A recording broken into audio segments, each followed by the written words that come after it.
ओम नमो भगवते वासुदेवाय नमः। नमस्कार बंधुगण आपण मानक आम यूट्यूब चैनल को स्वागत। बंधुगण आज भिडियो रे आमे जानिबा 5 तारिख दिनटी आपणकर किपरि साब्यस्त हेबो कि ए दिन आपणक पई किपरि साब्यस्त हेबो। ता सहित जदि कहिबा केउ केउ क्षेत्र रे आपणको फायदा मिलिबो, केउ सब जिनिस रे आपणको सावधानियता अवलंबन करबा को पड़िबो, आपणकर लव लाइफ किपरि रहिबो, कैरियर किपरि रहिबो, बिजनेस आउ व्यापार किपरि रहिबो, ता सहित स्वास्थ्यर महत्वपूर्ण इनफॉरमेशन मध्ये आमे आपण मानकु कहिबु। आउ वीडियो शेष रे आमे आपण मानकु गोटे उपाय विषय मध्ये कहिबु जहा द्वारा आपण आजिर दिन को आहुरी अधिक शुभ और मंगलदायक साब्यस्त करि परिबे।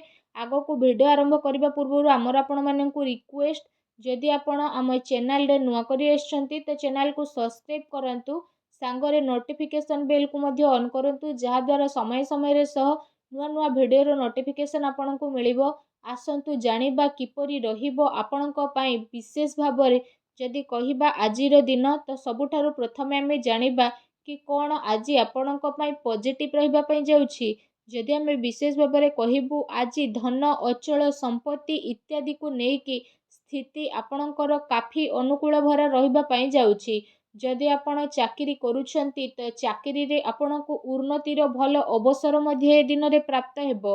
या सहित जदि आमे विशेष भाबरे कहबू ए समय रे आपणको निवेशर नजरिया आपणे मध्ये पारिबे एवं निवेश रे आर्थिक स्थिति को आपण आहुरी अधिक मजबूत बनै पारे सफल नजर मध्ये आसीबे। ता सहित जदि कहिबा निजर माता पितांको सह संबंध को आपण आहुरी अधिक सुधारिबा पई ट्राई करंतु। एहा द्वारा ना केवल आपणको भाग्यर साथ मिलिबो एवं आपणकर जीवन रे बहुत अधिक लाभ मध्ये प्राप्त हेबो।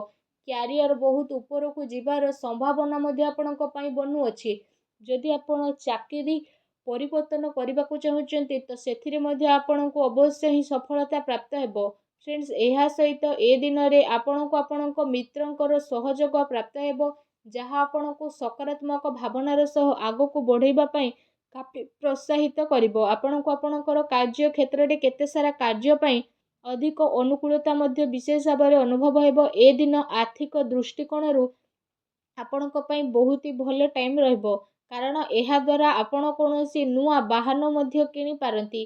ता सहित जदि कहबा ए दिन रे आपण कोनोसी पार्टी रे शामिल होई पारंती अथवा परिवार किंबा मित्रंक सह कुआडे डिनर बा लंच रे जिबार आपणकर प्लानिंग मध्ये बनी पारे। कला क्षेत्र रे जड़ित व्यक्ति विशेषक पई समय बहुत ही भल रहिबो।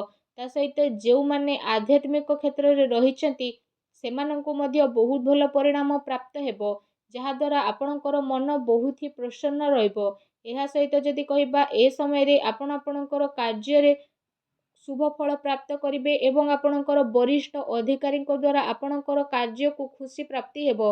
आपणक कैरियर रे लाभ मिलिबो एवं जदि आपण मनरु परिश्रम करूछंती तो सफलता पाइबा पई एवं पदोन्नति पई आपणको केही भी अटकेई पारिबे नाही। आसंतु जानिबा आपणक पई कोन नेगेटिव रहइबो। जदि कहिबा ए समय रे कोनोसी लोकंकर निज ससुर घर पक्ष लोकंक ठारे झगड़ा मध्ये होई पारे अथवा आपणकर जीवन साथींक द्वारा निज घरे पक्ष नेबा द्वारा आपण दुई जनक भितरे मनांतर मतांतर स्थिति आसी पारे। सेथि पई आपण क्रोध उपरे नियंत्रण एवं बाणी रे संयमता रक्षा करंतु, अन्यथा विवाद रे पड़ी पारंती, तेणु टिके सावधान रहंतु।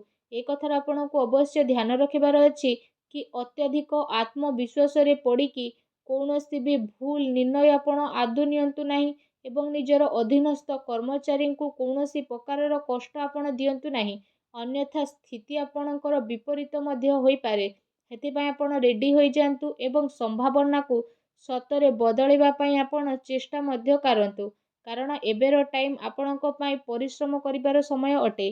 सेथिपई आपण निहाती भाबरे परिश्रम करंतु, निज दायित्वर मूल को बुझिबा पई आपण ट्राई मध्य करंतु।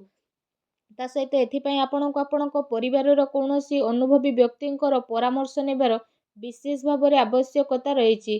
केते सारा कथा को नै आपण चिंतित मध्य होई पारंती, जहा द्वारा शारीरिक तथा मानसिक रूप रे आपण अस्वस्थ मध्य अनुभव करिवे। परिवार सदस्यंक सहित आपणकर मनांतर मतांतर मध्य होई पारे। सकारात्मक भावना एवं आत्मविश्वास आपणक कार्य रे आपणको सफलता प्रदान करिवो। ତା ସହିତ ଆପଣଙ୍କ ପାଇଁ ଏ ଦିନରେ ଆବଶ୍ୟକ ରହିବ କି ଆପଣ କୌଣସି ବି ନିର୍ଣ୍ଣୟକୁ ନେବା ପୂର୍ବରୁ ନିଜର ପୁରା ଟାଇମ୍ ନିଅନ୍ତୁ ଆଉ ଭାବି ଚିନ୍ତିକି ସମସ୍ୟାର ଉତ୍ତର ବାହାର କରନ୍ତୁ। ଆଉ ସମସ୍ୟାର ଉତ୍ତର ବାହାର କରିବା ପାଇଁ ପର୍ଯ୍ୟାପ୍ତ ସଂଶୋଧନକୁ ଆପଣ ବାହାର କରନ୍ତୁ।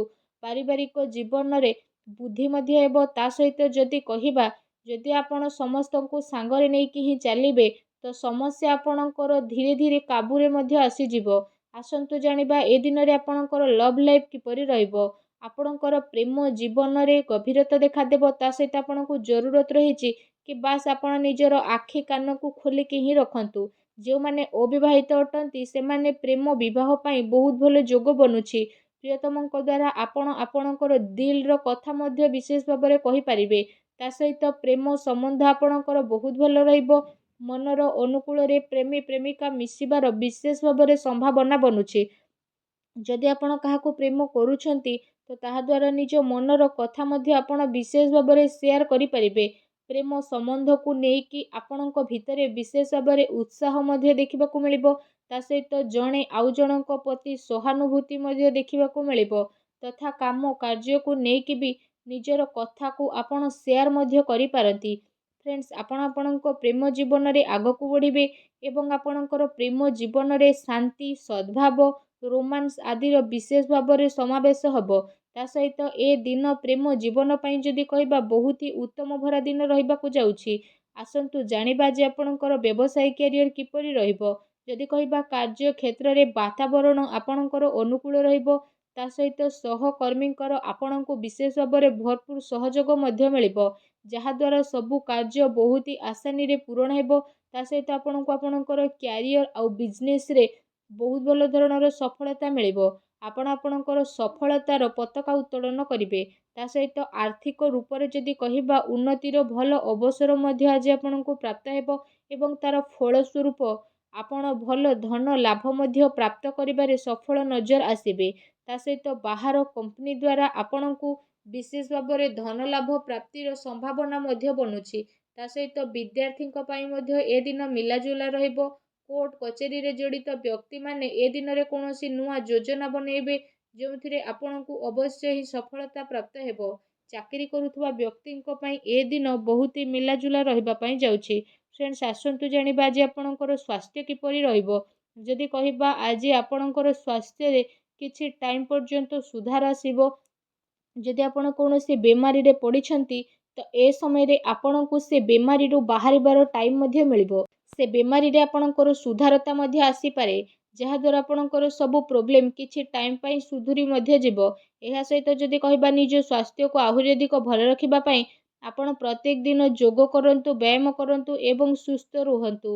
ଯଦି କହିବା ଆଜି ଆପଣଙ୍କ ପାଇଁ କ'ଣ ବିଶେଷ ଉପାୟ ରହିଛି ତ ଆଜି ଆପଣ ବିଶେଷ ଭାବରେ ମା ଲକ୍ଷ୍ମୀଙ୍କର ପୂଜା ଆରାଧନା କରନ୍ତୁ। ତା ସହିତ ଆପଣ ନିଜ ମାଙ୍କର ସେବା କରନ୍ତୁ। ଛୋଟ ପିଲାଙ୍କୁ କିଛି ନା କିଛି ଖାଇବାକୁ ଦିଅନ୍ତୁ। ଦେଖିବେ ଆଜିର ଦିନ ଆପଣଙ୍କ ପାଇଁ ବହୁତ ହି ଶୁଭ ଆଉ ମଙ୍ଗଳଦାୟକ ରହିବ।